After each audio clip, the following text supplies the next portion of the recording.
පසුතැවීම් විතරයි. මම තාම පිළිගන්නේ නැහැ කරපු වැඩේ වැරදි කියලා. මම කිව්වා ඔක කරන්න එපා කියලා. වැඩක් නැහැ කියලා. ඉතින් ඒක හරි නෑනේ ශෂි. මොකද මේ දෙන්නත් එක වාද කරගන්නේ? මාමි බලන්නකෝ මෙයා කරලා තියෙන වැඩේ. මෙයා ගිහිල්ලා ආදේශ් පොස්ට් කියලා නිසලිව ෆැක්ටරි එකට දාගන්න කතා කරගෙන. මොනවා? වසන්ත? ඔයා නේද හසනල්ට කියලා මේක කෙරෙව්වේ? මම මුකුත් කරන්න ගියේ නැහැ. බොරු කියන්න එපා වසන්ත.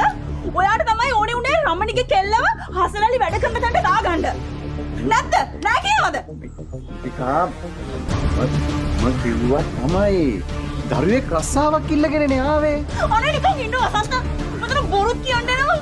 මොන කරුමයක්ද නේ මේක? එහෙන් රමණි මගේ ඔළුව කරනවා. මෙහෙන් ඔයා. මම ගෑණියෙක්. මම කොහොමද මේව දාගන්නේ වසන්ත? ඒක තමයි නේද මමත් කියන්නේ. මෙයාට කියන එකක් තේරෙන්නේ නැහනේ. ඕනවට වැඩි හොඳ කරන්න ගිහින් හොඳම එකෙන් කරගන්න හදනවා. අනේ ශෂියෝ පුළුවන් නම් ඔන්නෝක මුන්දිනට තේරුම් කරලා දීපන්කෝ. මේ දීපිකා යන්න මේ. කලබල වෙන්න එපා. දීපිකා මේ තාත්තා මට අම්මව නොතේරෙනව නෙමෙයි. මට මිනිස්සුන්වත් හොඳට තේරෙනවා. මම උදව්වක් නේ තාත්තා කරන්න ගියේ. මිනිස්සුගේ රස්සාවක් නේ. දැන් ඔය අම්මට තේරුම් කරන්න බෑ.